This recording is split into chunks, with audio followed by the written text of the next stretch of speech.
Assalamualaikum warahmatullahi wabarakatuh. Kembali lagi bersama saya Wida Irawan dengan NRP 092004004046 dari kelas EU5B. Di sini saya akan menjelaskan mengenai pengenalan IP address. Sebenarnya apa sih IP address itu? Nah, IP address adalah deretan angka yang dimiliki setiap perangkat seperti komputer, ponsel, server, website, atau lainnya sebagai sebuah identitas yang unik. Jadi IP address ini sebagai ibarat kita sebagai manusia itu sebagai nama agar kita mudah untuk berkomunikasi dengan orang lain. Nah, untuk fungsinya sendiri yaitu IP address adalah identitas sebuah komputer dalam jaringan internet. Dengan demikian, pemilik sebuah website dapat mengetahui semua IP address yang mengakses situsnya. Hal tersebut juga berlaku pada jaringan WiFi publik. Selain itu, fungsi IP address adalah sebagai alamat pengiriman data ke perangkat Anda. Ketika Anda mengakses sebuah situs, sebenarnya ada proses pengunduhan data yang dikirim dari situs tersebut. Kemudian ada IP publik dan IP privat. Nah, kita akan jelaskan lebih lanjut yaitu IP publik. Sesuai dengan namanya, public IP address adalah alamat IP yang dapat diakses melalui jaringan internet. Oleh karena itu, IP address publik dimiliki oleh segala perangkat yang diperuntukkan khalayak umum. Contohnya seperti router WiFi, server email, server website, dan banyak lagi. Kemudian ada yang privat. Nah, untuk IP address yang privat yaitu jenis digunakan untuk komunikasi pada jaringan lokal. Nah, contohnya yaitu perangkat yang memiliki private IP address ada laptop, PC, dan ponsel. Masing-masing device tersebut dapat berkomunikasi dengan satu sama lain tanpa melalui koneksi internet, tetapi pada jaringan lokal. Nah, kemudian ada IP dinamis dan juga IP statis. IP address dinamis yaitu jenis alamat IP yang biasanya dimiliki oleh umum, termasuk kita. Alamat IP ini diberikan oleh penyedia layanan internet secara cuma-cuma atau gratis tanpa biaya, tetapi tidak bersifat abadi. Mengapa demikian? Sebelumnya telah dijelaskan bahwa saat ini jumlah IP address yang bisa digunakan semakin menipis. Karenanya prinsip penggunaan dynamic IP address adalah bergiliran. Nah, karena itulah kita tidak bisa menggunakan secara abadi. Kemudian ada yang statis, berkebalikan dengan jenis dinamis tadi ya. IP address statis di booking oleh pihak yang menggunakannya.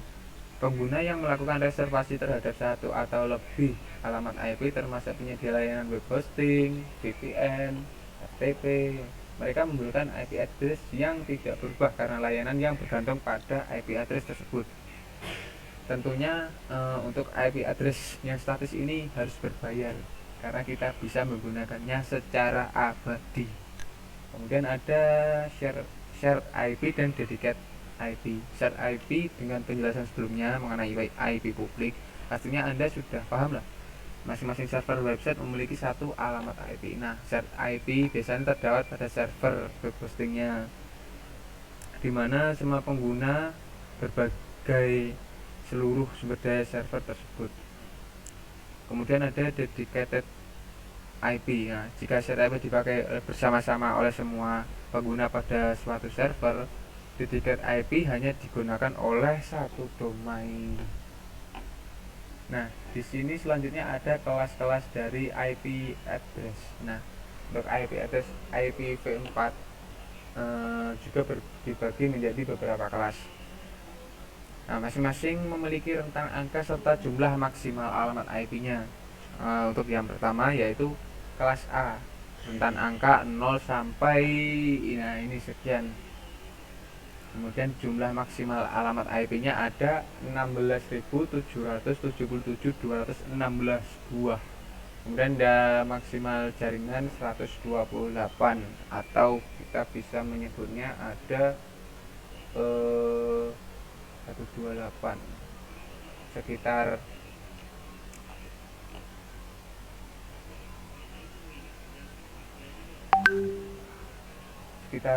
berapa ya, 128 itu kalau dibagi bit 128 256 256 itu 48 bit, nah sekitar 7 bit lah, 128.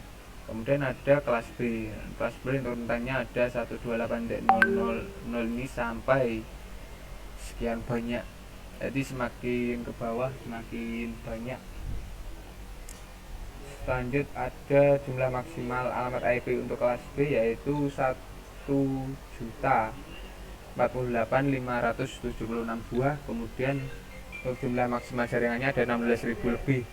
Untuk kelas C rentang angkanya ada segini. Kemudian ada jumlah maksimal alamat IP-nya ada 65.000. Kemudian ada jumlah maksimal jaringannya yaitu 2 juta.